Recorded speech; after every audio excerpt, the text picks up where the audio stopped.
La parole est à Monsieur Philippe Benaccia. Merci, Monsieur le Président. Ma question s'adresse à Monsieur le garde des Sceaux et j'espère, Monsieur le Ministre, que cette fois-ci, vous me répondrez avec plus de respect que la semaine dernière dans l'hémicycle sur les prisons. Un principe, en matière de justice, toute peine prononcée est une peine exécutée. Voilà ce que proclamait en février 2017 le candidat Emmanuel Macron. Il entendait apparemment répondre à une situation lui paraissant intolérable, je cite, « le fait que les peines prononcées inférieures à 2 ans ferme ne soient que très rarement exécutées ». Alors comment on est passé d'une clairvoyance affichée à tant d'inaction présente? Cette inaction est une succession de vœux pieux. On nous promettait hier l'efficacité et aujourd'hui 45% des peines de prison ferme ne sont pas exécutées 6 mois après avoir été prononcées, probablement faute de places de prison. On nous a annoncé hier la construction de 15 000 places de prison sur ce quinquennat. C'est dans le programme du candidat Macron en 2017. Et au 1er novembre 2021, seules 1946 places opérationnelles ont été livrées. On nous garantissait que dans notre belle Start-up Nation, où il suffit de traverser la rue pour trouver un boulot, tous les détenus pourraient s'inscrire dans un parcours de formation. Or, le nombre de travailleurs en prison a été divisé par 2.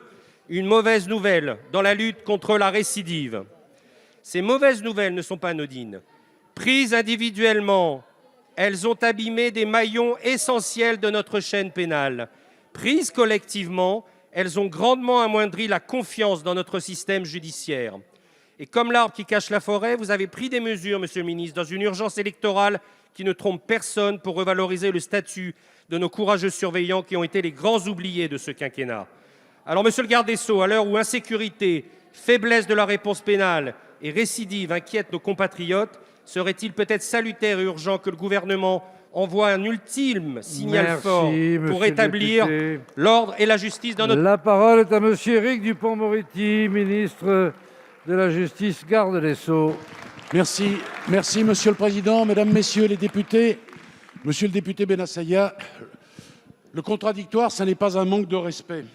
Alors souffrez que je vous contredise. D'abord, nous avons recruté, nous, 4 500 personnels supplémentaires, agents pénitentiaires.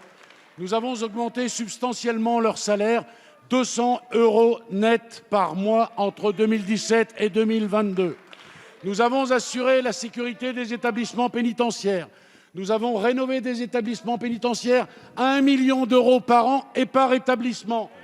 Nous construisons 15 000 places nettes de prison et peut-être même plus, 700 places avec Magnanville, si vous daignez enfin nous soutenir, vous ou votre candidate, car c'est son département.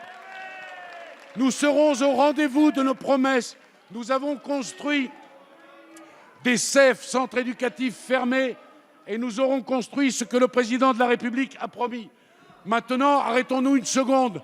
Vous proposez que ceux qui ont un bracelet électronique à la cheville aillent dans des hôtels désaffectés et ou des préfabriqués, surveillés par des agents pénitentiaires qu'il faudrait sortir de prison. C'est surréaliste. En réalité, vous donnez même la marque de ces préfabriqués, Algeco. Il faut être sérieux, monsieur le député. Après avoir fait la pub de Karcher et maintenant d'Algeco, les LR sont en réalité monsieur Bricolage.